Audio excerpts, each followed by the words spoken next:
So welcome to the Real Roadmap podcast. And today we have a very special guest on. He's the co-owner of Finexus. He is a 7-figure entrepreneur and he's taken his commercial insurance business from 0 to well into 7 figures, and he's just recently made an exit. He's also my business partner. So it's an absolute pleasure today to introduce Tony. How are you, mate? Not too bad, mate. And yourself? I'm doing all right, mate. I'm doing all right. It's been quite fun getting to this point and trying to figure this out. Over the pool table, just like chin wagging about what Finexus is and what we are and what we're trying to do, and working with an entrepreneur like yourself. And I think it's important we sort of start at the beginning. It's a privilege for me to work with somebody who's well tenured in the business game. Is that trying to say I'm old? yeah. Not trying to say it. But we met networking, right? Yeah. And we've sort of had a really good connection there. We just got on really well.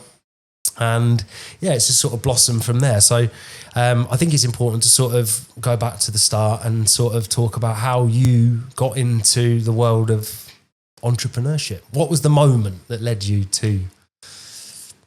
So I think I've always had that desire to work for myself. And even going back to when I was at college, coming out of college, I tried to set up a business doing game design, so computer games and things like that. Yeah. And we tried to set up a company that would do all the beta testing for computer games and things like this. And I was 18, 19 thinking, here we go, I'm going to be a millionaire by 21. And it just never really worked. But I think I've always had that something in me to be the best, to be the number one and things like that. And after working 20 odd years for other people, I decided 8 years ago, I can do this myself. Why am I working 60, 70 hours to line someone else's pockets when I can do exactly the same for myself? And so I took the leap of faith 8 years ago, and here we are today. What was that process like? I mean, like, if you talk about like the logistics, like, is there a specific moment, that sort of you went, do you know what? This is it. I am now doing it. And then, like, what were the logistics behind that? So what did you have to do in order to get started? I think for me, it was the fact that I'd seen some of my colleagues do it. And I thought, well, if they can do it, and in my head, I thought, well, I'm better than them. So if they can do it and be successful, why can't I? Right. So... But the difficult thing about starting any business is having that financial backing or having that support network around you to be able to do it. And I think that was the most important thing. Yeah. So at the time, me and my other half were both working at the same business. And we had inklings that they were going to make redundancies soon. We were both safe because we were both, again, top of the league tables and everything else. And we didn't feel our jobs were in jeopardy. But I had to make that decision, and having Joe's support there to say, yeah, you go ahead and do it, was like a bit of a relief. Sure. I can go and do this. We've got a steady income coming in from her wage, and I can go and set something up. So do you think it's important to have like that as a starting factor? Like, I'm sure a lot of entrepreneurs don't have that to begin with. It's not an important factor, but it's something that's been great for you.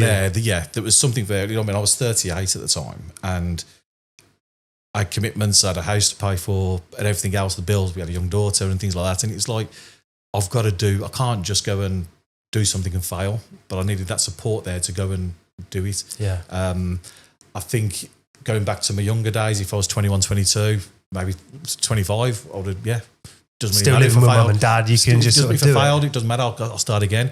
But I think as you get later on in life, you've got to have that support there, I think, to go and do it. I think that's been instrumental for me, like this, because I've had a few failed businesses in my time as an attempted entrepreneur, and every time I've gone and worked for somebody else, within a short space of time, I felt that same feeling that you're talking about there. It's like, I know I have to be sentient, I have to work for myself. Yeah. I think one of the most important factors in that is those moments where you really, really feel like you want to push forward with something. First, you have to give yourself the permission to do it. But second of all, it's nice to have somebody beside you, like a business partner, like, you and I know. Yeah. That feeling where I can go, listen, this is how I'm feeling, this is what's going on. And you're like, I've done this before. I've felt these things. I've experienced that. like this is the way, and that's what's been mega for me having you on you know in Yeah, I think I was in exactly the same. So when I went to, I've been approached several times by my then business partners, and several times they'd asked me to go and work for them, and I said, no, I'm not going to work for you. I'll work with you, but I'm not going to work for you. Yeah. And they'd come up with loads of different opportunities over the years. There was one which was probably about 12 years ago. They said, well, there's an opportunity here. And I looked into the business deal and I knew the previous owner and I knew that deal wasn't right because I knew that previous owner wasn't the best, should we say. So I decided against it. However, 12 months later, someone else I knew had taken that business deal on and I thought, have I missed the boat here? Mm-hmm. So I spoke to them again and I said, look, can we try and find another business opportunity for me? And they was like, yeah, okay, let's have a chat. So I finished where I was working and the following day I walked into their office, set up their commercial department for them. And I worked there for about 6 months before we found an opportunity and they helped me to start that business up. They came on as partners with me. Yeah. And we set up 12 months later. And they're still business partners now. So when in that process, like the early stages, what were the biggest things you found to be the most difficult? So like, was it in you or was it logistical or is it a bit of both? Or what did you find was the most tricky? Any business you start up, you've got to be prepared to do every single thing that needs doing. So whether that's opening the post, making the teas, taking the post, taking the banking, whatever you've got to do every single job of that. Yeah. And it's not being it's being prepared to roll your sleeves up and just do it. Yeah. Luckily, over the years of my career, I've worked in every single job. So my first ever job was an office junior. Yeah. So my job was just to go and get the post, open it, get the files out, put the post in the files, hand it to someone to go let them do the work. Being shouted at to go make the teas and coffees and things like that. And that's when I first started off. But over the years, I've done office junior, team leader, branch manager. I was 21, working through into corporate and being like a deputy area manager, looking after 15 offices. Mm-hmm. So I felt I had the necessary groundwork and foundations there to go and do it myself. And I've been working loads of different areas and things like that. It just second nature, really. Yeah. But it's having that knowledge and everything else that led me to that path. Do you think that as a person, right? Do you think for any period of time, if you worked for somebody else, there would have always been that feeling in you where you'd have been like, most definitely, I have to, like, I'm so gutted. It would have been resentment. Really? There would have been resentment there because you know me by now, but I'm quite competitive and you're quite good at pool as well. But whenever I turn my hand to, I have to be competitive. In my head, there's no point in doing something if you can't be the best you can be. Yeah. And that might not necessarily mean that I'm the best ever, but it's the best version of me doing it. Yeah. Okay. So whatever I'm doing at, so whether that's competing in sports, in business, it could be arm wrestling, could be anything. Yeah. I've got to be the best version of that I can be. And if I can't do it there and then, then I'll go away and research it, practice it until I can come back and go, I'm now the... So that as a metric, right? Yeah. Most people haven't got that where they will go, I don't like losing, so I'm going to go away and I'm going to look at the things that I need to learn and develop in order to become much better at it so I can compete with the top. Like most people don't have that in them tied to business. Where do you think as a person that came from in you? It's probably going back to my childhood, to be fair. So I come from a big family and in Birmingham alone, I've got over 50 cousins. So 50? 50, yeah. 50 cousins in Birmingham. And whenever we was round at my nan's house and every day there'd be like 15, 20 of my cousins at my nan's house every time we went round there. Yeah. Someone would always talk about, oh, I've seen so-and-so doing this or so-and-so's done that. Oh. And I never heard anyone say about me doing something. Now, there probably were, but obviously because I was in the room, they weren't talking about me there. And in my head, I thought, I need to be better than everyone else. And I think that's probably what drove me to say, whatever I'm doing, I've got to be the better so that people can recognise what I do. I think people neglect the fact that the makeup of who you are effectively comes from your entire life's experiences. And it's even those little things that sit in your body when you're young that flavour your, like imagine that flavoured every part of your life. Yeah. I've got to be the best because nobody spoke about me in that room. You know what I mean? Yeah, and it's probably only in the last couple of years that I've come to realise that's where that's come from. Yeah. It was up until then I still thought I'm ultra competitive, and doesn't matter what I'm doing. Temping bowling, we're out temping bowling with the staff. I have to win. Like I'm playing anything with my daughter, I have to win. It's just one of them things. But I think I was brought up that way though. So when my dad would play sports, my dad would never let me win. He'd teach me how to be better, and to the point where I started beating him when I was like 10, 11, 12. And I got bored of playing him then because I thought it was too easy. So I found another competitor to be more competitive against, to beat them and to do different things. I think the whole world has got to a place where it's ridiculous how we aren't instilling the reality of loss and like competitiveness in our younger generation, because we're all getting medals. They're all getting medals. Like, how are you going to choose whether you're going to be better than everyone else if we're like, no, it's everyone gets some medals. Yeah, you understand that to an extent. So, but there's got to be someone who's the best. There's got to be someone who's won, who's the best at that particular thing. It hasn't got to be sports. It hasn't got to be. It could be maths. It could be anything. But everyone's got a skill, and not everyone can master all of them. But everyone's got a skill. But the concept in my mind of this whole everybody's got a skill thing, right, is we tend to go to a plethora of skills. So maths, English, like we go to a list. But if we go to the list, a lot of people don't realise that just being able to communicate, just talking, like I realise for me, is a massive skill. One thing that I have as a capacity and one skill that I've developed over the years is communication. And I didn't realise that was a skill.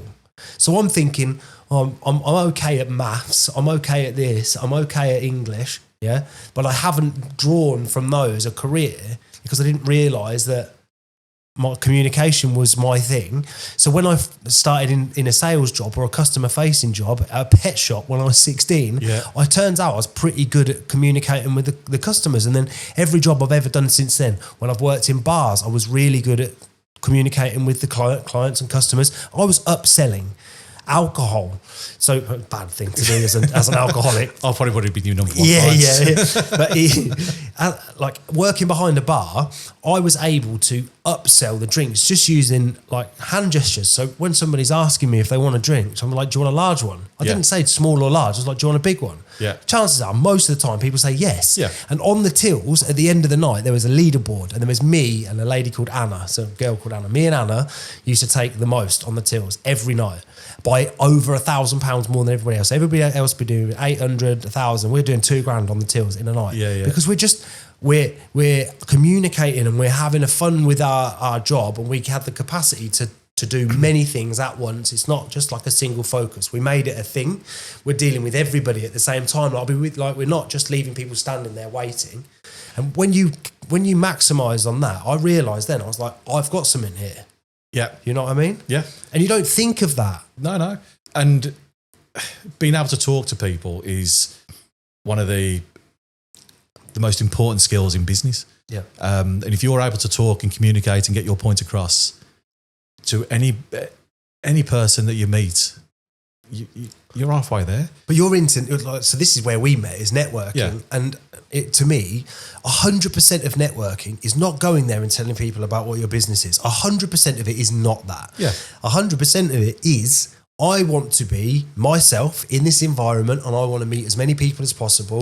And I want those people to become my friends. Which comes down to the networking group that we was in. One of the things is know, like, and trust. So it's not about how good your business is. It's about how good you are and how good I am. So do people know me, like me, and trust me? And that's all. And I've got to have that. People have that trust in me for me to deliver what they've expected. And if I can't, I've got to hold my hands up and fix it.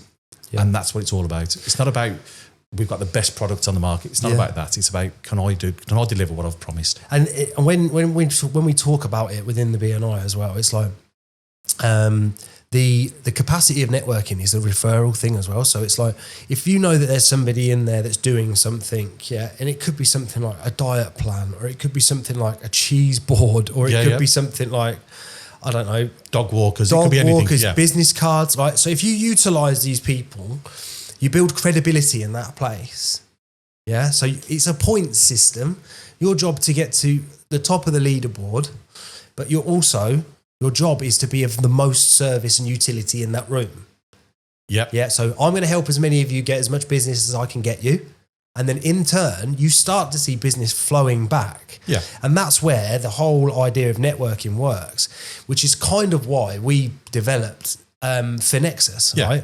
Because we wanted to create something that was beyond just like, I'm going to get you money, I'm going to get you insurance, I'm going to plug in this, and this to your business, and selling loads of individual things. Yeah.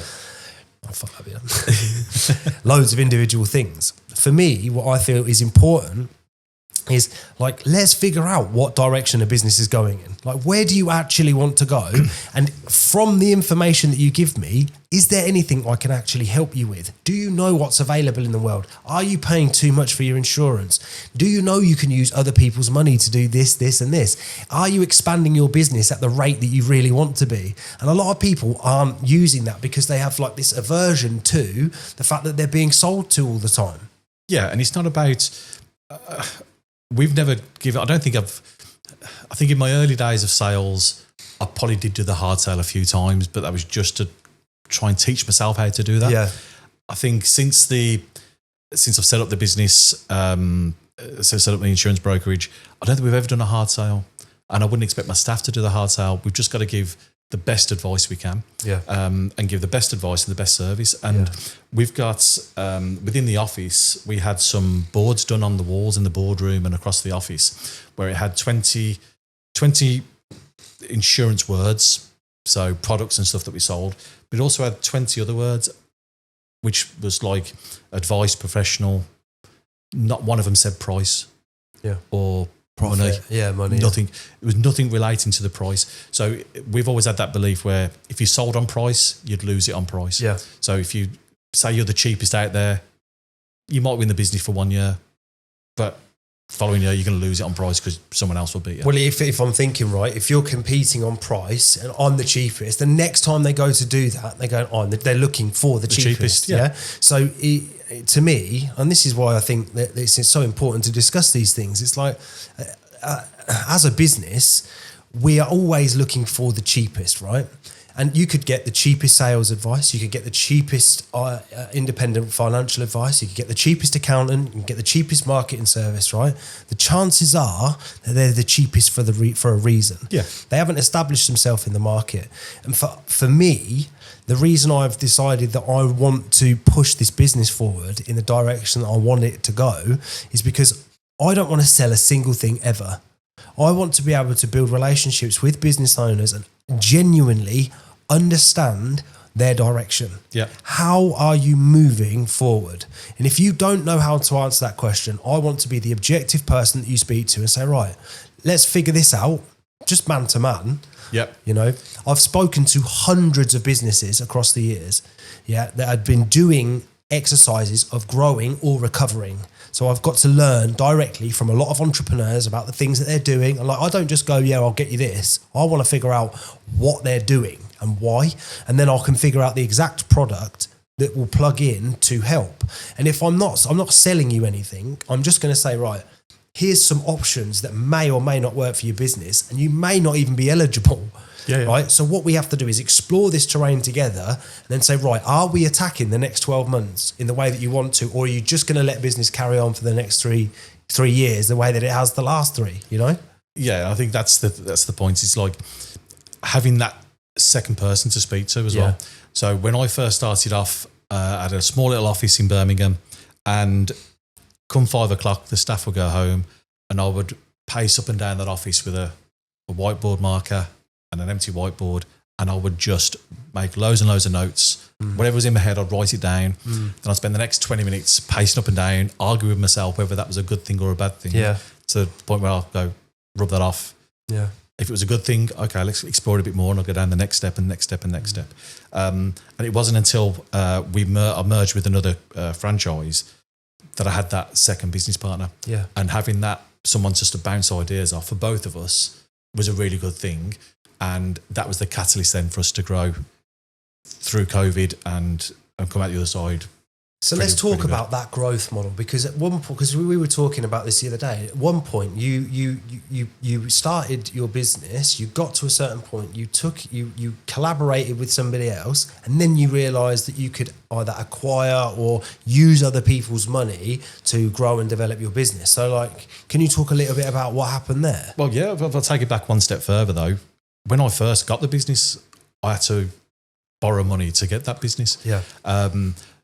But the money we borrowed was secured against the brokerage. Right. So they had the security where if I messed up, they just take the keys off me, and they've got a book of business which will pay the loan off.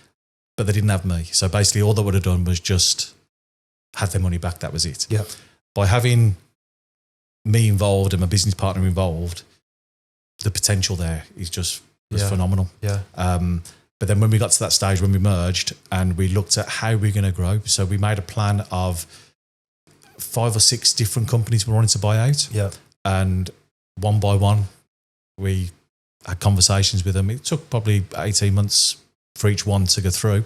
But we had the conversations and we had the backing to get the loans and everything else to go and do it. Yeah. Years ago, I came from a position where I didn't like debt. Yeah. I hated it.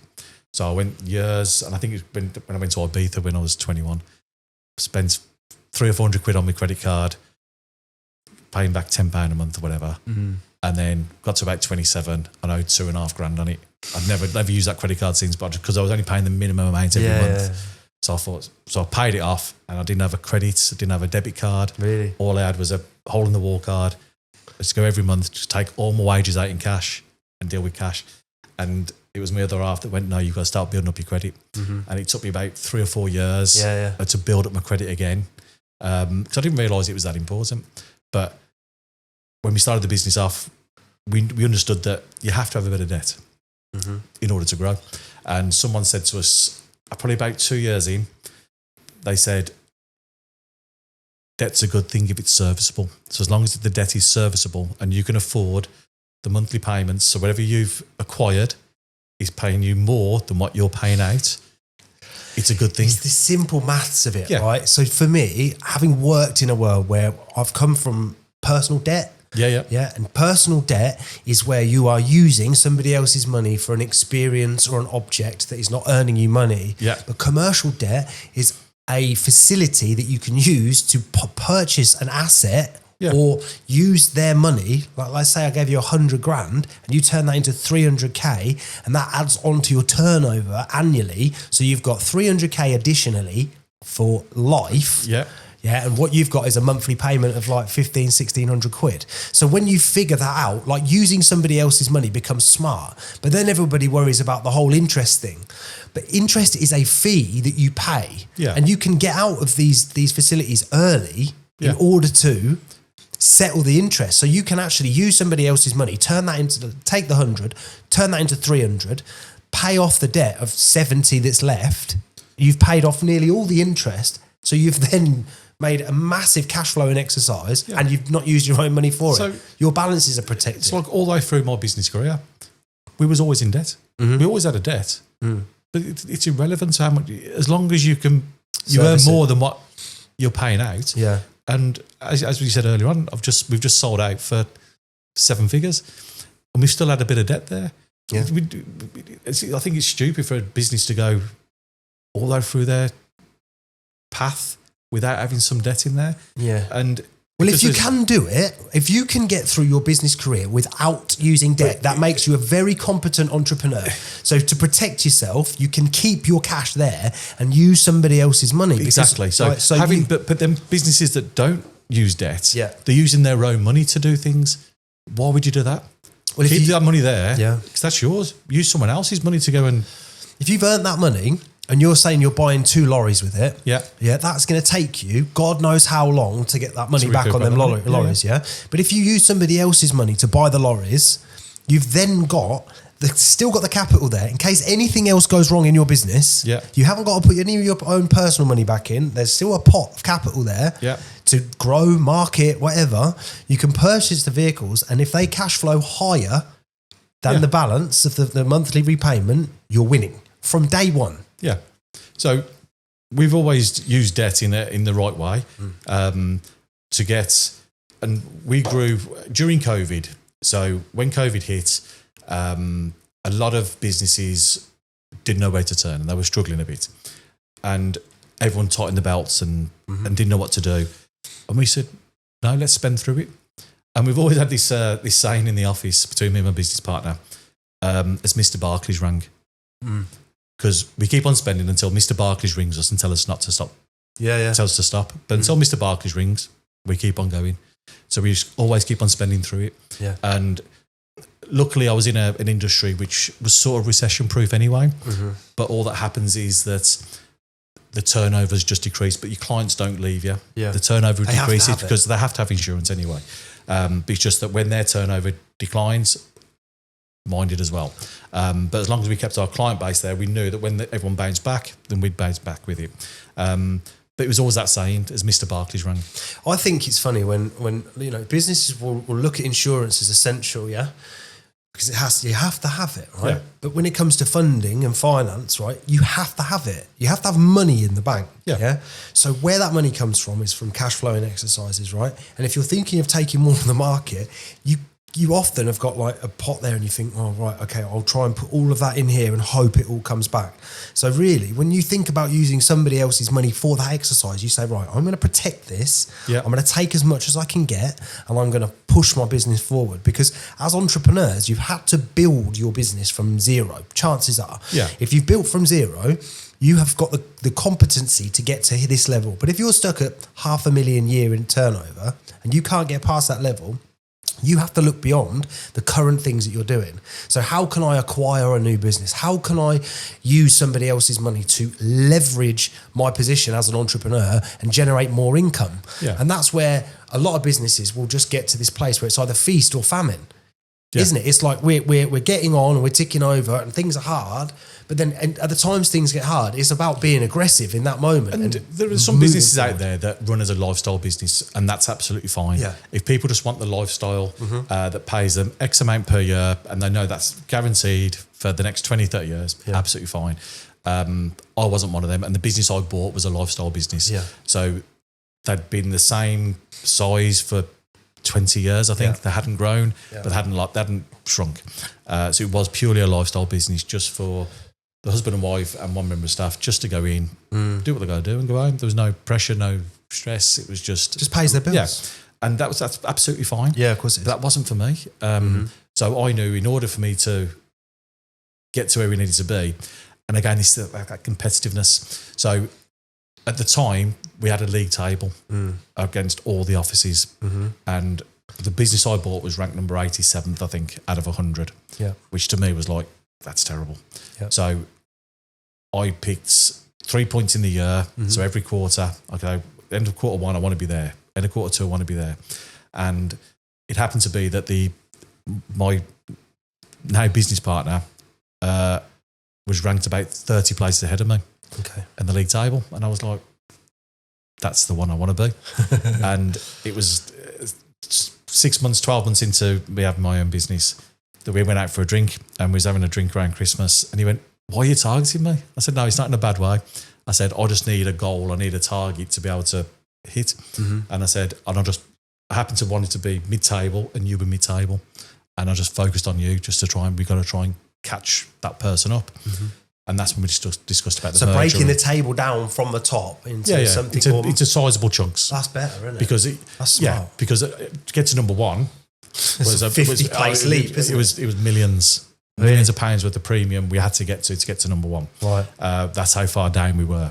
But the business we've just sold was ranked number one.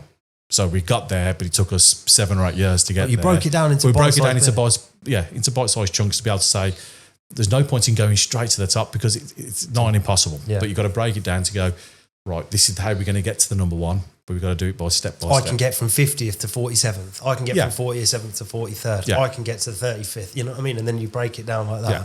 And within 3 years, I think we was in the top 10. Yeah. And then as soon as you're in the top 10, opportunities start coming then. Mm-hmm. So it enabled us to, everyone started taking notice of us a bit more. Yeah. More support was coming our way. They understood the processes and stuff we put in place. Mm-hmm. So they were offering us money. Do you want to buy another business? Well, yeah, we've got to find the right one. Yeah. But money was being not thrown at us, but we trust you with the money now. So Yeah. we know you're going to make the right decisions and go and do it. I think so. It's really interesting what you say about this leaderboard thing, right? Because I'm a competent finance broker. Yeah, I've worked in the commercial finance for a little while. I'm a competent broker. I have the good capacity to understand what the business needs and what I can do for them, right? But I worked in a company. It was one of the biggest brokers in the country. They're a fantastic brokerage. They had a great feel to them. But within that brokerage, you would find that there are positions within that leaderboard, and there would always be the same 3 or 4 people in the top 3 or 4. Now, those 3 or 4 people would particularly have a specific niche that they were good at. Yeah. And the reason that I've understood what I do in the world now is like I understand how to take the information from a business and understand, right, who needs to see that deal. And now I'm connected with those top 4 players in several brokerages that I can say, right, this is a deal for you. A, because that deal will get done for the client in the best and most efficient way. But B, we have delivered a service for our client that said, look, I know exactly who to go to. You've got 1,800 brokerages to choose from in the country, which has countless brokers. The odds of you getting someone that is an absolute black belt in what you need is very low. So for us to be able to go, I can fix that for you. I'm not going to tell you what to do. I know this guy will be able to do this deal for you. But also, like, if you're buying 3 vehicles, I can also source the vans for you. And we can also get them insured for you. That's exactly right. Just saves so much time and effort for the client. I think every brokerage, whether that's finance, insurance, any brokerage around the country, it comes down to relationships. Yeah. So you're only as good as the relationship you've got with an underwriter, whether that be a finance underwriter or insurance underwriter. And it's having that relationship that gets you the deals. Yeah. Any Tom, Dick and Harry can send in a proposal form. But if you've got a relationship with that underwriter, they're going to look at that first and look into that a bit more in depth. Yeah. Because they know who you are and how you work and everything else. If they're just seeing one deal off you every 2 months, you're going to be bottom of the pile. But if you're sending them a deal every single day to look at, they go, actually, he's doing something good here. Let's have a look up, see what he's got. But it's the reality of it. As an underwriter, you can imagine you've got a certain amount of criteria that you have, boxes you have to tick in order to do a deal, right? It's not as simple as put a loan prop in or put an insurance proposal in or just and hope that it matches, because you're not giving your client the perfect service that they deserve, right? Yeah.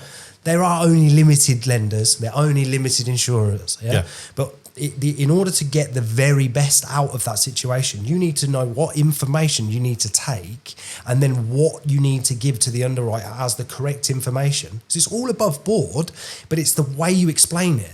So we're mitigating this cost here by clearing this debt. We are going to compile all of this into one thing. We're going to consolidate those things here. We're going to purchase these assets, which are going to leverage this additional cash flow, which is going to improve their balances, which will increase their It's a game of explanations to the right underwriter about the right deal. And if you don't match any of those criteria, you're not getting a deal. No. Right? So the hardest thing in the world is actually finding clients that match that criteria. But it's also about painting the picture, I think, as you tried to explain there.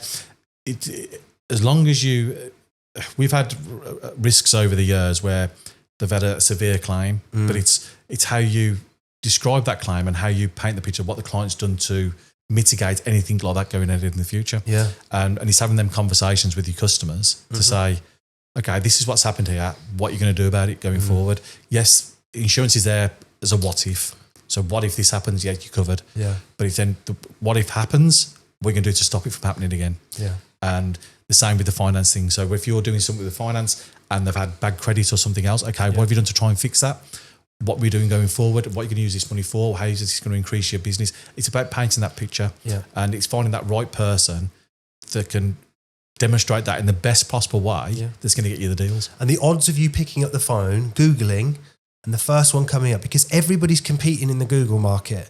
Yeah, Anybody that's got any budget is going to put their insurance company or their finance brokerage in that Google pilot, right? And we're the best, we're the fastest, we've got 24-hour money, we've got this, that, and the other. And all that means, though, is just that company out there has got the most money for marketing. Yeah. It doesn't mean they're the best. It doesn't make them the best, right? And this isn't saying that any company can't take part in that.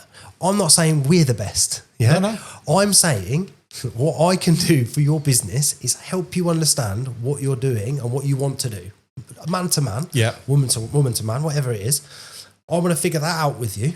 And then we'll say, right, it sounds like this looks like these things would work. Now, if you want me to, I know this guy that is great at syndicating all of these deals. Like if you're doing an office fit out, I've got a broker that does massive office fit outs. That does huge franchise fit outs. That does like these deals that are incredibly complex, and the surrounding deal is so tricky to do. You have to have a relationship with so many lenders. You have to know what thing has to be sent to what lender, and finding somebody that has the capacity to do that to the same degree as your business deserves is incredibly difficult to find. It's not just like, it's not the same as compare the market. You know what I mean? That's why a broker has a job. Yeah. But being connected with exactly the right broker is the game for us. It's like, I want to be able to cross the ball into Ronaldo for you so your team wins. You know what I mean? And I think within the insurance broker that I Is it the same on that side of the fence? Exactly the same. You have, so as the owner or one of the owners, it was our job to know every single product. Yeah. So whatever conversation come up, we'd be able to have a conversation with any customer. Yeah. However, I can't expect all the staff to know every single thing, because otherwise they'll set up their own business themselves. It'd be simple as. So I can't expect them to do it. We want them to try and get to that level, but we can't expect them to know everything straight away. Yeah. So what usually happens is they'll find a niche for themselves, and they like doing a particular product, and that's what they're good at. And then we try and build on that as they go through. So within the office, we had someone that liked doing hospitality. We had someone that liked, well, not liked, but always done the taxis and motor trade and fleets and things like that. Someone liked doing the factories and engineering and things. So everyone had their own little niches. Yeah. So it was our job then to get them leads and pass it to the right person. Yeah. And I think that's, as a business owner, you've got to get that process right. Yeah. And I think I've said this before. As a business owner, we haven't got to know everything, but we've got to know what process is right. So if you get the processes right in anything, it will work. Yeah. And if it's not working, it's your process that's failed. If everyone's followed what you've done step by step and it's failed, okay, you've got to fix that process. Yeah. So you've got to work along them steps to go, that's where it's failing. Change that, tweak that. Let's see how that works, and then go from there. It's being able to look at things objectively as well. Like Yes. if this is failing, not getting emotional over it and protecting that thing. I'm going to protect this idea because it's my idea. It's like a meritocracy, yeah? An idea is meritocracy. I think I've read it in a book. I can't remember which book it was. That's a big word for you. Yeah, I know a few, like Pelican. You've had 50p as good. Yeah, 50p back in the dickhead. No, but this idea is meritocracy, right? Imagine you've got a business or a board.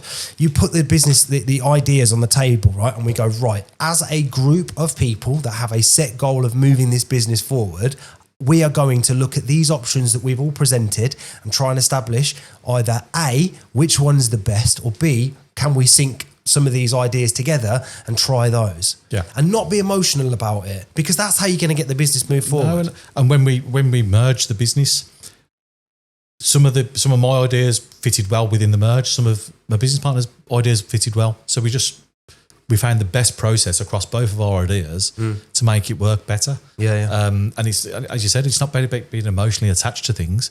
If that's not working, there's a better way of doing it. Let's do the better way. God, you've helped me so much in the last 2 months with how we've set things up with Infinexus and how things have started to look. And there's been things that have gone wrong. As natural that do it in business. And me, I'm pacing up and down on my own.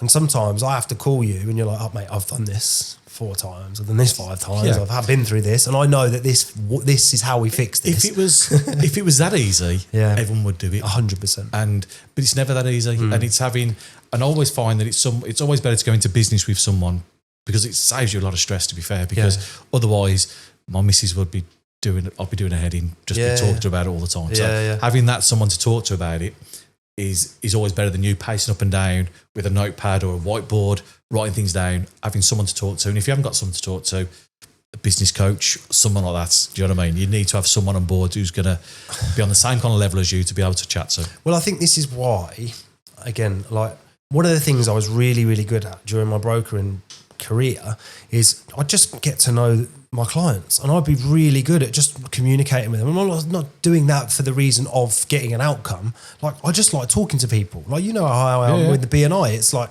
just want to get on with everyone. I'm silly. I can be professional like a lot of the time, but I have to be able to dip in and out of that. My whole character isn't just Mr. Professional. My character is me. And if I can bring me to the table and you like me and the things I know can help you, that's great. But what I've also got is that emotional side. So when I talk to a business owner, it's like I understand how all that feels.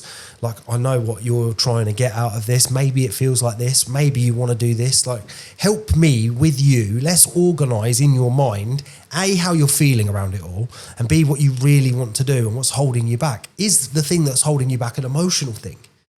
Is there a fear there? Yeah. Are you starting to see things tighten up and you're not able to move yourself forward? Like, let's talk about that. Yeah. Right. And then we'll go, right, I've seen this with this client and I've seen this with that client, and they have got X, Y, and Z result from these actions. This could probably work for you. Let's try and see what we can do here to make that work. But that's using your experience, isn't it, though? Yeah. So a lot of things, when we get to this stage of any business, is you're buying people's experience. Yeah. So, and you get it for any industry. So if you're talking to a builder or a plasterer or something like that, and they give you a quote and you go, oh, that's really expensive. Yeah. It's not, because they've done that for 15, 20 years. So you're paying for their experience to do that job in a couple of hours. Yeah. Where if you try to do it yourself, it'll be like 3 months. Yeah. So you're paying for that time and experience. And our time and experience has come from being in a brokerage for that long, where we've heard all these different stories and experiences going through, and we can use that to educate new customers. Say, well, have you thought about this? Have you thought about that? I think people forget sometimes that the whole idea of business, is point A is we're going to help you in the best way that we can. Yeah. Point B is our plan is to make money from that. Yeah. And that is the same with every single person's business. So when you're doing B2B trade, so, you're too expensive. Well, we're all charging people money for things in a game of let's advance. Why aren't we working together and saying, let's raise those boats together. Let's move forward. Well, that's the whole thing about the networking.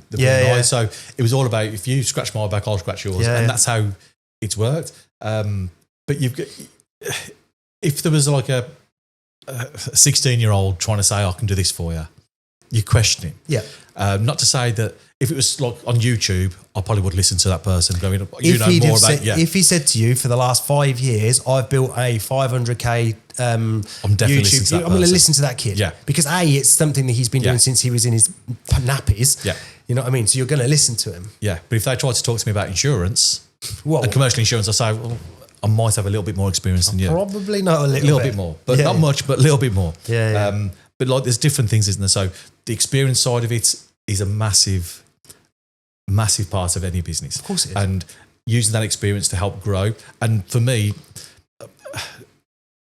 setting up for Nexus was one, to try and get another lifestyle out of it. However, I want to help someone else to do it. Mm-hmm. And I've always wanted to invest in someone that's got that same drive that I had 15 years ago to go and do something. And I saw that in you to say, well, let's do it. We have both had a similar idea. And I was like, actually, let's try and push it together. Yeah. Using my experience and your drive, we should be able to get there.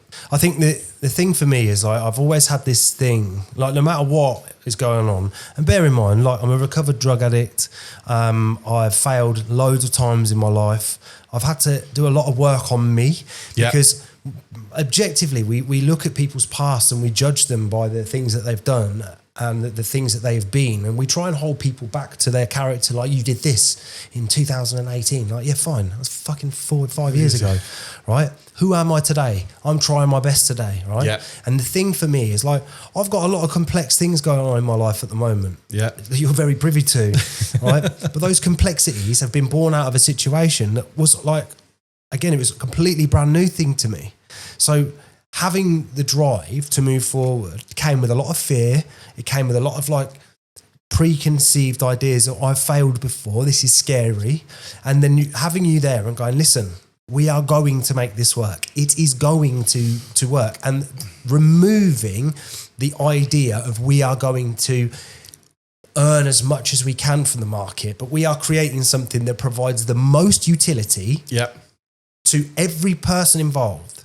So just put it like simply, as a broker, the hardest thing to do is to find a good quality lead to work, right? As a client, the hardest thing to do when you're trying to move your business forward is to find the right broker that can solve your problem in the best way. Yes.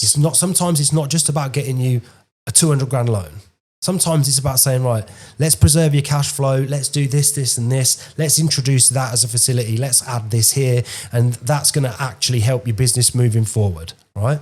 So my whole desire here is to say, I'm not the best broker in the world, but I know with some of the best brokers in the country, not the brokerages, individual brokers in the country that work for some of the leading brokerages, I will be able to pop you with exactly the right person.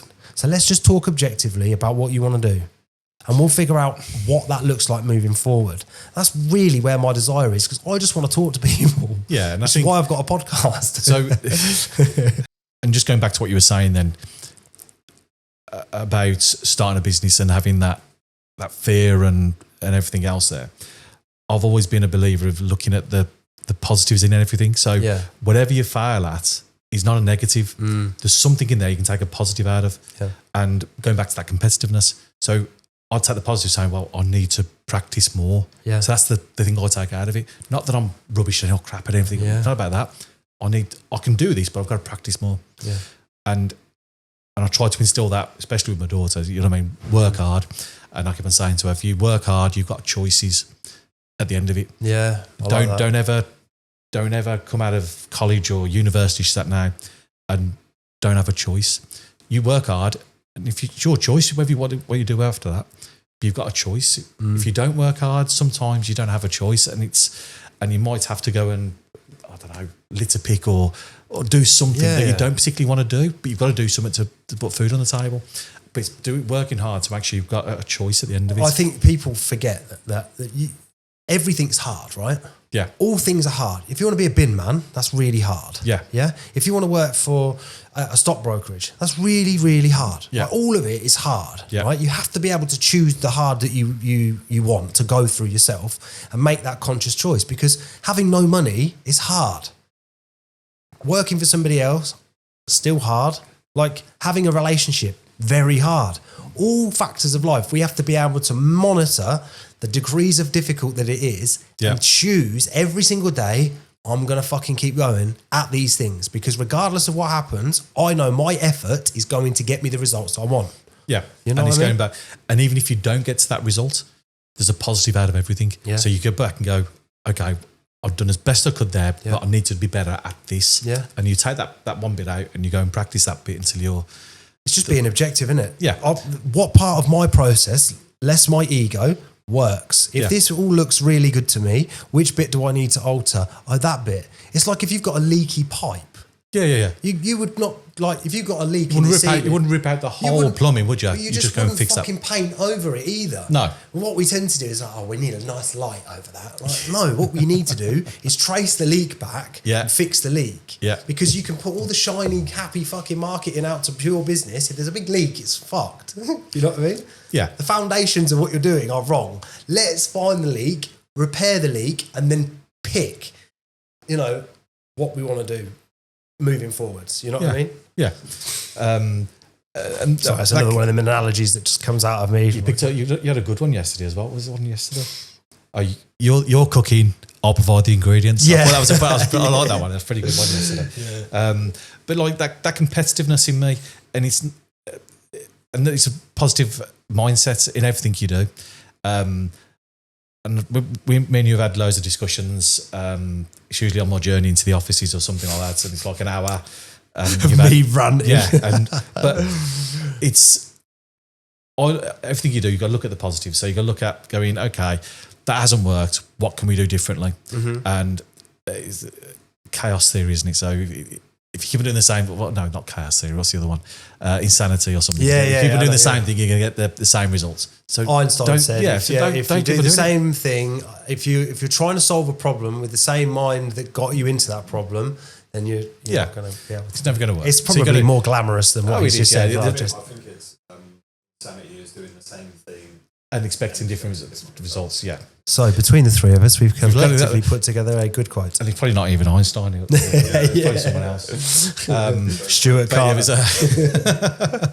But again, it's like if someone's not working, okay, why isn't it working? Mm-hmm. Understanding that and then going, let's try and 100%. try in a different way and different direction to get where we need to be.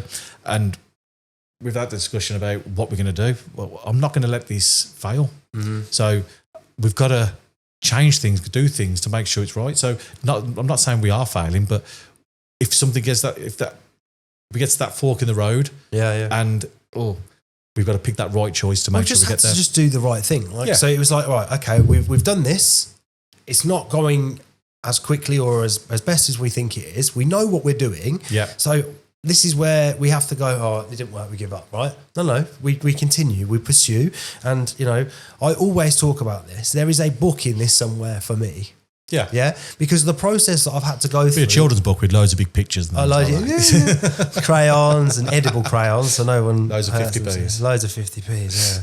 But, I think as a man and as an individual that has decided that he wants to succeed in life in general, taking away the element of trying to succeed for somebody else's validation has been instrumental for me, because I used to do it because I just wanted recognition. Like, I've made mistakes where I've bought really nice cars. At times I couldn't afford them, and I've done these things to just like externally validate myself. But now I've removed that. I don't mind driving around in a crappy little car while I build my business. But it's not like, for me, building my business is not about just jetting off on planes and doing this. Creating my business is about, I'm going to be of service to my community in some way. I'm going to have an impact in a positive way, and I'm going to be able to look my kids in the eye and my partner in the eye, or whoever that is at the time. Should we take that down? I want to be able to look my kids in the eye. I want to be able to look my wife, whoever she ends up being, in the eye and say, I did this. That car outside I have built. That house I have got is mine. It's not can't be always taken about away the materialistic things, I though. know. And so for me, my whole aspect changed 5 years ago when I had my heart attack. Okay. And so when I had my heart attack, I always thought I need this, I need that. And it's not about that. And yes, don't get me wrong, I like my nice cars and watch or holidays and things like that, but it's not about that. It's about you enjoying your life. Yeah. And so I said to my business partner at the time, I was like, I can't be doing this till I'm 60. We've got to get out in 5 years.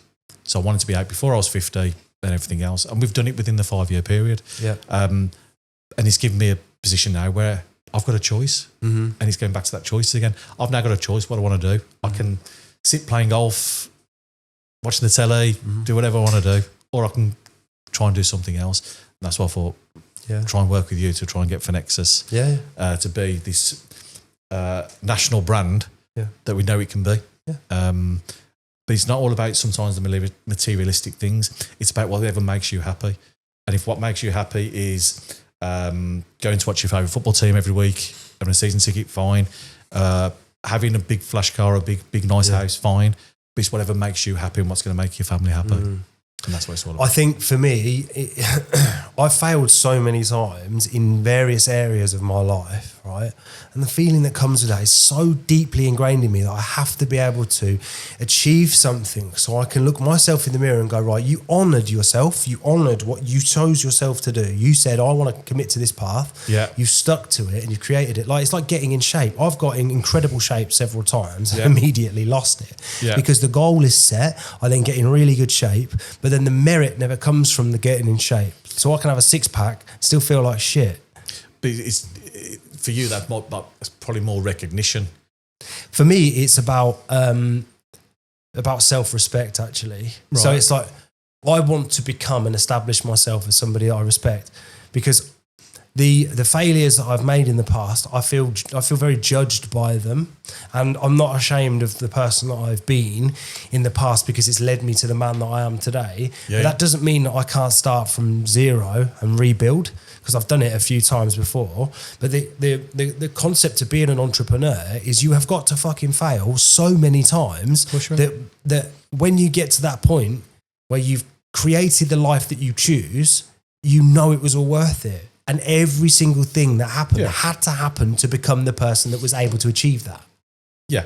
And this is going back to when I was 17, my dad said to me, get yourself a pension. So I started paying into a pension when I was 17, doing the right thing. I was out of work when I was 22. So I stopped all my direct debits. So my pension lasted for 6 years, and then went through life, enjoyed my 20s, enjoyed my 30s and everything else. And I got to 36, I think I was, 36, 37. I just started the business, and in the family, someone who was quite young died overnight. Wasn't expected. I think he was 31 at the time or something like that. I was like, wow. And I was like, I haven't got, and Joe said to me, she went, you haven't got a pension? So I didn't have any insurances in place for myself. So I always thought, you're invincible, I can do whatever I want. So that was time for me to go knuckle down to go, well, my business has got to be my pension. So I've got nothing else. I've got to make sure this succeeds to give me that lifestyle that we want. Yeah. And then I think I set up all these policies. So I was like, we've got to protect everyone and everything else. But you do things you react to certain things in a different way, and you react to things on the moment and try and fix them. Yeah. But if you plan ahead and you plan properly, you shouldn't need to do that kind of stuff. But for me, it was all about making sure that the family had that lifestyle we wanted to have. And it's not about showing off or anything else. Yes, I've got a couple of nice watches and things like that, but that's about it. We got a big flash house. We got a house all paid for, but that's it. We don't need anything else. Do you know what I've come to realise, right, is that, I've had a flash car, I've had a shit car, I've had money, I've had no money, I've had great jobs, I've had, a shit job. I've had all of it, right? Yeah. And the most important thing to me is not anything other than how my children see me, right? And I've got, a 10-year-old that I worry that how she sees me, because she's conscious of who I am. Yeah, yeah. And also she's from previous relationships, so I don't have her all the time, and I'm so grateful that the family that she's in is so solid, and she lives there in this beautiful home, and everybody's successful and they move their life forward. It's really lovely. But then my self-worth comes into that, and am I doing the right job, and am I doing good enough, and how do I build a relationship with her? But that's the most important thing, and I've had to come to learn that.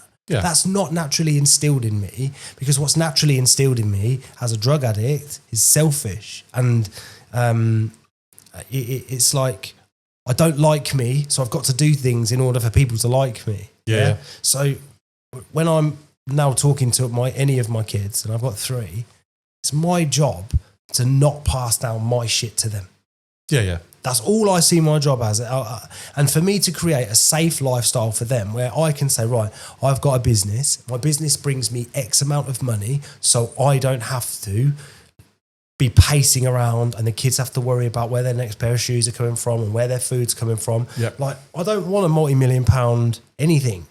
I don't want to be a millionaire. I want a comfortable life, and that's it. That's it. But I'm going to earn that comfortable life by delivering something that actually works. It's teaching your kids, though, that moral as well. So that lifestyle to say, well, if you work hard and focus on what you want to do, Yeah. you can be successful. And success doesn't mean you've got to have millions in the bank. Yeah. It doesn't mean anything like that at all. Success just means you've got a roof over your head. You don't have to worry about anything. Like you haven't got to worry about where your next meal's coming from, or have you got enough money to pay the electric bill? And then that, to me, that's against that level. I think if I'm hearing you right, success. I think if I'm hearing you right, success is the capacity to live how you would like to live. Yes. Based on the actions that you take on a day-to-day basis that culminate in the result of you not having to worry about the bills. We'd all love to be on Ronaldo's wages on Yeah. $500,000 or 70 million a week. I'd love to be on that, but What's the point? I can practice as much as I want. I don't think I'll ever be as good as Ronaldo. But do you know what I mean? But there's it's finding that place in your life where you go, I'm comfortable here. I like this version of me. I like this lifestyle that we've got. And let's just aim for that, strive for that. I think as a man, for me, it's important for me to push myself and move forward and strive because I like these long conversations. I like understanding things. I like building a knowledge around things, and I like moving things forward. I like being a part of that process. That doesn't mean I'm this absolute warrior of an entrepreneur that's going to create £1 billion business and do this and this. It's like most of us aren't that. No. We aspire, but most of us aren't that. So why aren't we, as people that are all in a certain area, going, right, why aren't we working together to move things forward? Right? I think everyone's got the ability to do that. And I think it's just about focusing. So if you really focus, there's no reason why any business can 100%, be a billion dollar, £1 billion, whatever you want to call it. But you've got to have a bit of luck comes into it along the way. I don't think any business has that success without a tiny bit of luck along the way. Whether that might be a chance encounter, a drink at a bar with the right person at the right time. So that you never know where that bit of luck's going to be. But you have to be in the field to get that. That's what I mean. Yeah, you got to know where you got to be at the right time. But it's I don't think there's a brokers that I've known over the years that picks up a big case years and years ago, and that sustains their business. If that client was to go, they're done. They're like, what happens then? Do you know what I mean? So there's certain things where we always try to diversify our book. So rather than just specialising in one certain thing, we'd make sure we covered all the industry. But you will use an individual to do that. So you'll use someone that's picked that as their expertise. They will refine that themselves. It's not like we do everything. It's like, no, he does it all for that. And he does it all for that. So when the lead comes in or the client comes in, it's like, listen, I would like to try and tell you that I know this bit inside out, but I actually know that somebody else in the building that can do this job better. Which is this guy. And being a business owner doesn't mean you're 100% confidence on every single thing. It's about having the right person with you to be able to do that. And I said, I think business owners is all about processes rather than knowing everything about the business and how to make certain things or to do certain things. But how many processes aren't being executed against because there's a limit of cash or there's a limit of opportunity or there's a limit of this, that and the other. It's like, well, let's eliminate some of these opportunity barriers by saying, right, well, what if we got you the 100K? And what if you did this? And I bet you there's thousands of business owners out there now, whether it be a small motor trade business or an engineering company or a manufacturing company, they can see a potential there, but the stumbling block is I haven't got that cash flow, I haven't got that there to go and do that, or if I had that one bit of equipment, or if I had that one extra truck or that one ramp in my garage, that could turn me over another, 20%. And it's knowing where to go to. And 100%. I think what people can't like realise, like I helped a taxi firm once. This guy called me, really lovely guy. We were on the phone for hours, just chin-wagging about his business and what he wanted to do. And he came in for 50K, and it was like, right, we ended up on 75, A, because he was eligible, B, because his business could stomach the monthly payments, right, without it impacting the business negatively, right? So he took the 75K, he then went and used 24K and bought another small taxi firm, which added like 6 or 7 vehicles to his fleet, which in turn earned him in profit enough capital to just pay the monthly payment. Yeah. So then he ended up with 51 grand of extra capital to deploy how he wanted, because his first exercise was a cash flowing exercise. And we had to reach that together. Like, his first barrier was, the interest, and, it's going to cost me this to pay it all back. I'm like, it's over 6 years. Yeah. If you add X amount to your turnover year on year, because you've done this, and this, you are going to... You're not even going to think about the monthly payment it's anymore. irrelevant. It's irrelevant. It's Yeah. a service charge to grow your business. Yeah. Like, if you're paying a marketing agency, God knows how much, as a retainer because they were bringing you more business, You pay wouldn't it. be you would be like, yes, take it. Yeah. But when it comes to like interest, we're so trained on interest being a bad thing. Like, here's one thing that I'd like people to think about, right? I don't know whether I'm right in my thinking or not, but like, let's say you buy a house for 200k. Yeah. And in 20 years, that gets to 400k. But you put a deposit down on the property and then you buy a mortgage that covers that for the 20 years. Yeah. If you look at the balance of what you've repaid, you're probably not far off of the profit you think you've made. Oh, it's double. Yeah. Yeah. What you think if you you've made. Yeah. If you have a £200,000 mortgage, the chances are you're paying 400 back. Yeah. And by the time you sell your house, that house is worth 400 grand. Yeah. So what you think you've done, you haven't actually done. Yeah. Because you're willing to take on the property because it solves a problem and you can afford the monthly repayment. You don't think about the repay. You also think about it's like it's an asset. Yeah. Technically, it is savings. Yeah. But technically, you've paid the bank. Yeah. Your For savings. the profit as well. And most people move within 8 years. Yeah. So their interest they've taken, you've moved again, you paid another deposit, you've got back in. It's just about changing people's mindset, I suppose, and their perception of what good and bad credit is. Yeah, 100%. And most of our jobs over the last couple of years in insurance, anyway, has been about educating clients. Yeah, because clients, it's the same thing. My mate down the pub said, "I'm paying too much." Mm-hmm. Sorry, then give the policy to your mate down the pub. Obviously, you can do better than we can. Yeah. Take it. Oh no. Well, is your mate an insurance broker? No, he's not. So it's about speaking to people in the know and speaking to people that've got the experience to advise you correctly and to point you in the right direction. Because otherwise, we'll all be sitting in the pubs going, yeah, do this. It doesn't work that way. It's like if you were going to landscape your garden, right? What you're going to do is you're going to get a few quotes, yeah? But the person that comes back and that solves the problem in the way, within the price range that you can afford or the budget. But let's say they come back and what they've given you is slightly different to what you thought you wanted, but what they presented to you is way better and it's going to cost you £5,000 more. You're going to go, I want that. So the extra £5,000 is easy enough. Yeah. I'll do that. Right. And that's not a cash flowing exercise. That is you paying for something in your house. Yeah. Yeah. So it's like the same thing within business. It goes, right, I want to do this. What if? So if you think, I need 30k, maybe do this, maybe do that. And then you go, actually, right, let's see what you can get. And then let's say if we can get 75, what are we going to do with that money? Right? How can we make that into 300 from 75?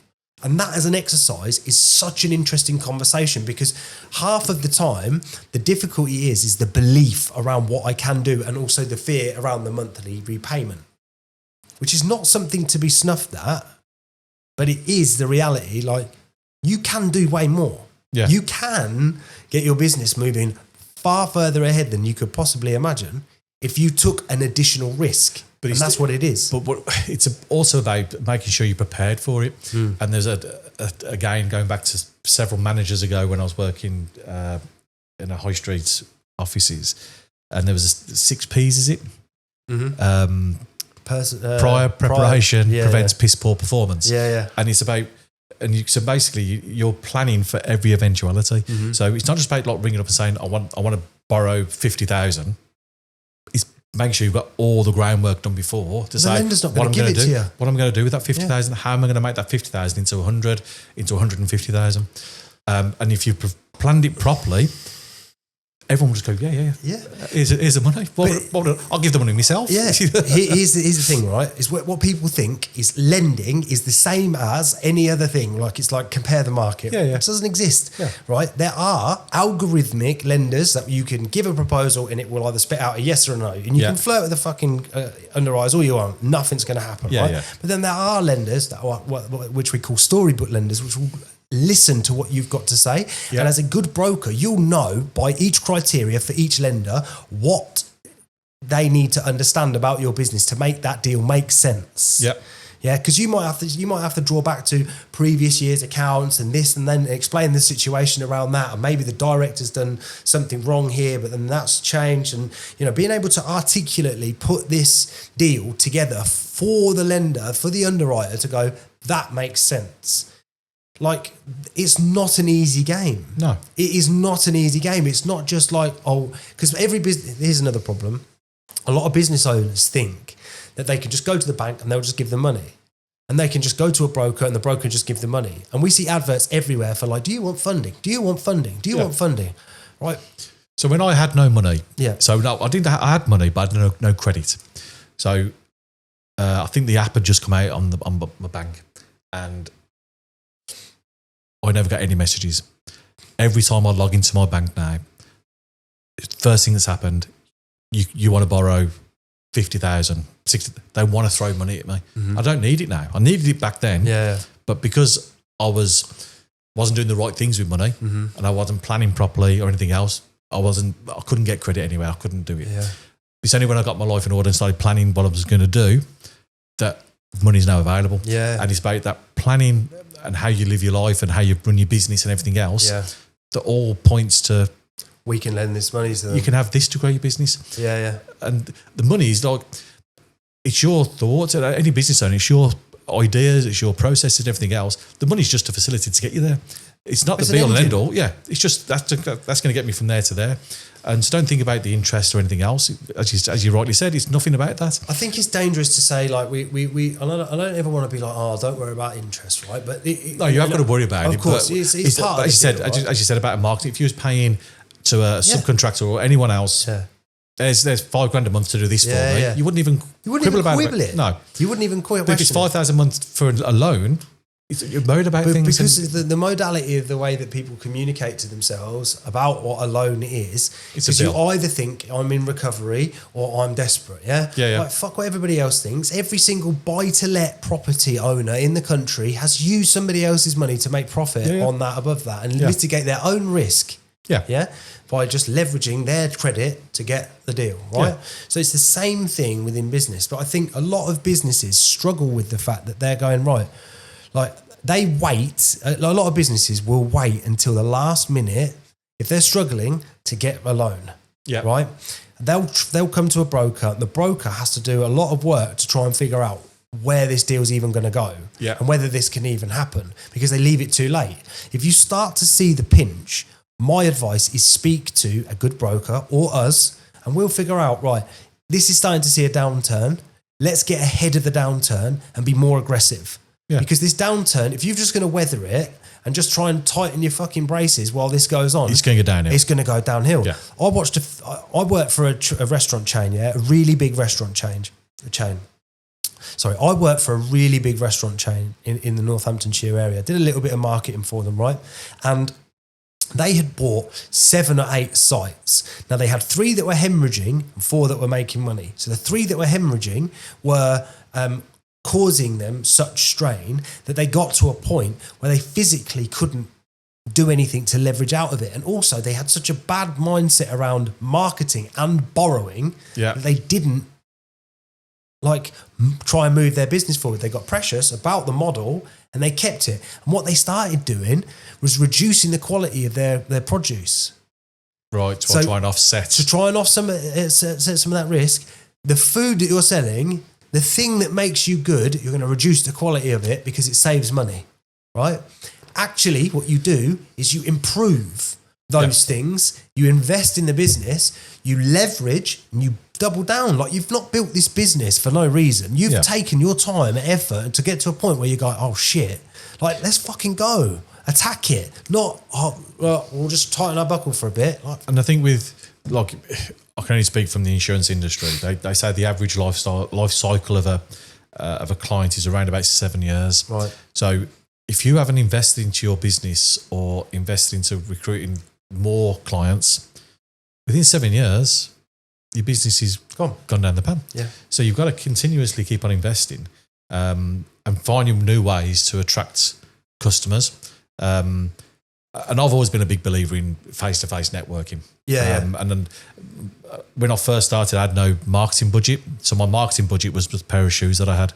So I'd park the car up and I had an old Mondeo that I was embarrassed. It's worse than, well, I don't think it's worse than your car now. I want to talk about it. But I had this old Mondeo that I thought, I can't turn up to clients with that car. So I'd have to, like, if I was going to see a client or if I was going prospecting, I'd park the car 2 streets down and I'd walk the rest. So I'd walk around, even if it was pissing down rain, I'd be like, raincoat on, get me stuff, start walking.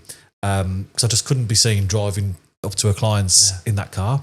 But for the first year, that's all my marketing budget was, just me, my petrol, going out and just knocking on doors and chatting to people.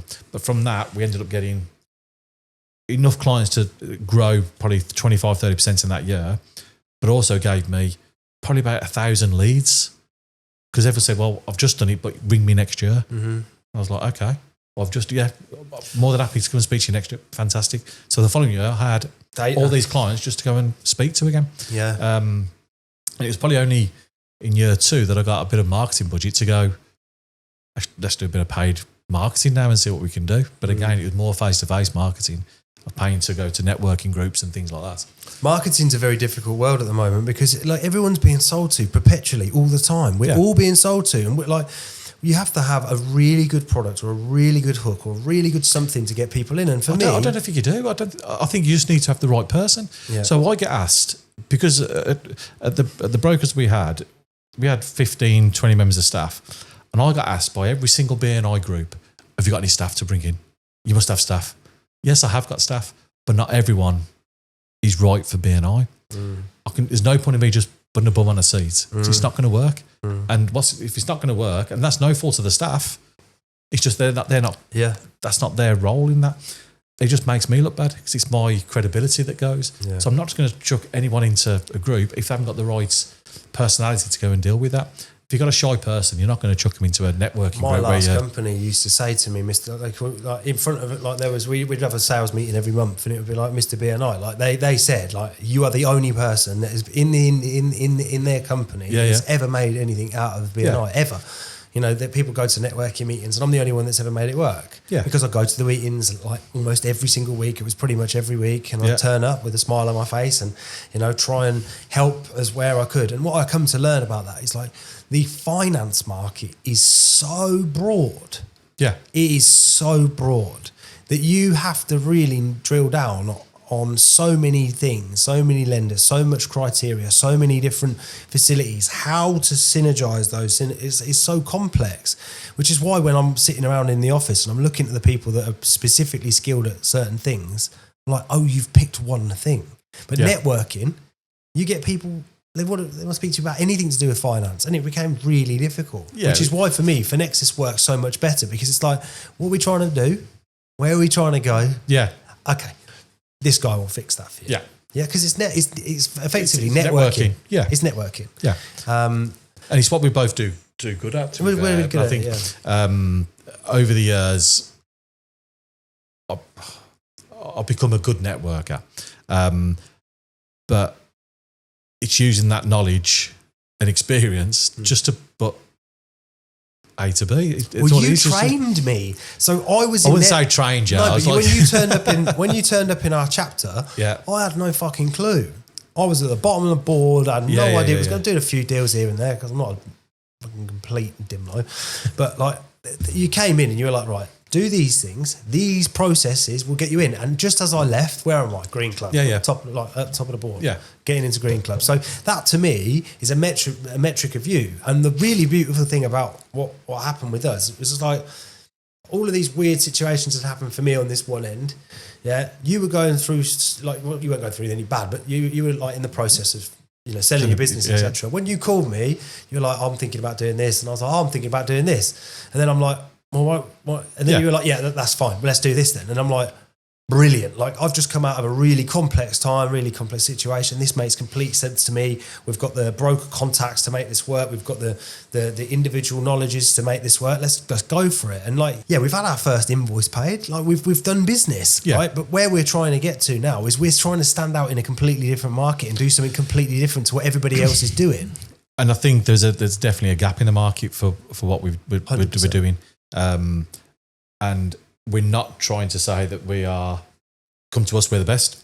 It's not about that, but use our experience. Yeah. Use our experience to find the best. Yeah. That's exactly what it is. And we're not saying, you know what I mean? I see loads of businesses, I'm the best so-and-so, I'm the best so. Oh, you might be, but if you're not available, what happens? Yeah. And I'm confident when I was speaking about my insurance brokers that whilst I'm there, if someone asks for a specific product, I can deal with that. Even if I'm not doing it myself, I can teach the staff how to deal with that. Yeah. When I'm not there, I can't confidently say, yes, they know about that product. Mm-hmm. They might be able to get around it and everything else. But it's about using that experience to point people in the right direction. Yeah. I mean, the last thing I want to touch on with this whole business model and the entity itself, it's like,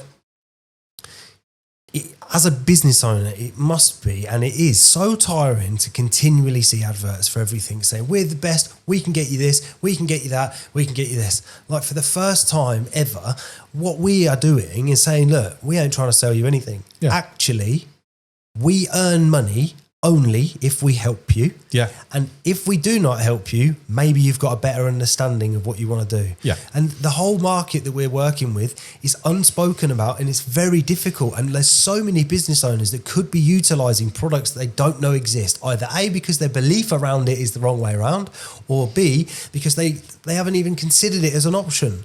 So those are the people that we want to be talking to, because it's like, look, let's go forward. And if you can or can't, we'll figure that out together. Correct. No harm foul. But if this works for you, we may be able to plug in some insurance for you with the area that you're an expert in. And we've got expert brokers that can help you fund certain things. And we've got panels of vehicle, like commercial vehicle companies that we can supply and stock vehicles. We've got solar panel. The network of people that I know in particular, and you know as well, Liam, is like, it's endless. I can connect with any company within the Midlands anyway. Yeah.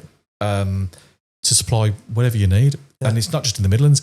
I've got connections in London, Manchester, Liverpool, things like that. So I will, with our experience and our connections and everything else, we can find anyone the best person to speak to. And we're going to do that from a credible sense. It's like, look, we're not going to tell you that this person that we're going to put you in touch with is the best unless we have direct experience. They've been verified that they are in that area the highest performer of that thing. Yeah. And that's what makes us different. It's like, we're not claiming to be the best. But I'll tell you what, if you're looking for the best, we can help you. We'll help you. Let's figure out what you want to do first. Yeah. And then we'll go, right, they will help with this, they will help with that. Yeah. And within these 3 or 4 things, you've got one solution. You've talked to us, we've plugged it in all for you. Yeah. And you haven't got to think about anything else. The worst thing to do is, as a business owner, is just trying to find them people yourself. It takes forever. Yeah. And I've been networking I've been in business 8 years, but I've been networking all my life, really, from the age of 18 when I've been in the office. So use that. Yeah. Do you know what I mean? 28 years of being me and doing what I do. Yeah. I know quite a few people. Yeah. At least 4. Yeah. I know. At least 4, yeah. So again, it's really been a pleasure, because I knew I wanted us to have this podcast between us, because like who we are as people, we've connected on a certain level, and it's been a really valuable thing for me to have someone that's a little further ahead down the line than me, and sort of not that much further. Well, you've just sold out of your business for a very, very good valuation. You've built a company. You know what's behind that, and this isn't about being a multi-billion-pound company. We're aiming at SMEs. Yeah. We're talking about the real businesses that are in the middle of that economy that we all exist in. Like, we ain't going to be one of them hyper successful multi-billion-pound industries, right? What we are going to be is a connected network of business owners that are looking to help each other, looking to grow, looking to become a big network of absolutely brilliant people. And I love this. And I love this thing. And I've got a lot of time for you. I nearly said I love you then. Yeah, it's been a pleasure, Tony. Thank you so much for coming on. And, Cheers. how was your first podcast? How did you enjoy it? Really good. I really enjoyed it. Good. Could sit here for another couple of hours, to be fair. Yeah. It's just a chill bug, isn't it? Yeah.